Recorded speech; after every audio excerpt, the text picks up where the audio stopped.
I guess from the very beginning, I was going to graduate high school, graduate college. There I would meet my husband, we would get married, have 2 kids and some dogs and a picket fence, and that would be my life, which clearly isn't how it has unfolded. In 2015, I found myself engaged in a relationship with a guy who I was very lukewarm about. That relationship was unhealthy in just about every aspect that you could imagine. I was in law enforcement and I was on patrol, so I was answering calls day in and day out for people who were in similar relationships. I would, tell them that they deserve better, that they have this whole life ahead of them outside of this relationship. And then at the end of my 12-hour shift, I would get home and I would find myself in the same situation. I remember breaking down at work one night and talking to one of my partners, and he said, "Okay, let's make it better." He and his girlfriend at the time were both attending Mercy Hill. He would encourage me, "Hey, come Sunday, we'll be there, we'll save you a seat." And when I would bring that up at home on Sundays, it was always a knockdown, drag out, crying all morning, have a headache, to the point where I wouldn't go. He won the battle. It was easier to stay home and just let it go.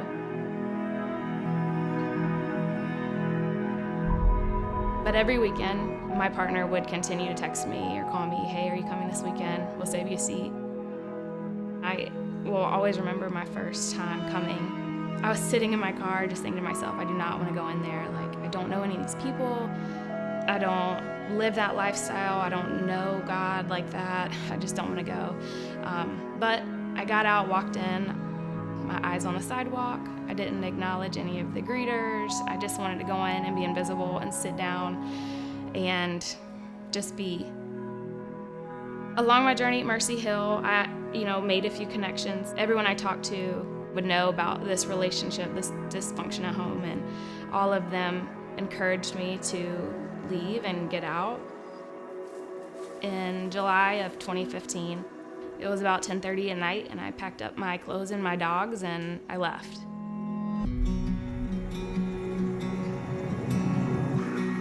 And the very next morning was hard, sitting in the silence, in the loneliness. But I knew that God had made a way for me to leave. He had given me that confidence. So I just kind of said, I can't go back. He's gotten me this far. He will continue to provide.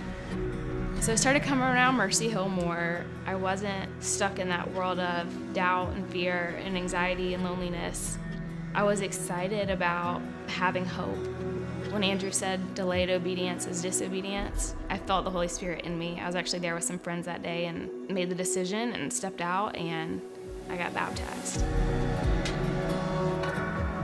To take that next step and to truly be all in was important. Following along those steps of obedience, I got in a community group, and I remember thinking, I have nothing in common with these people. But I really could not imagine a better group of people to be paired up with. We've been a group for about 2 years, and looking back at my life from 2015, where I was broken and lost and lonely in a relationship, to now being saved and loved and supported, not in a relationship.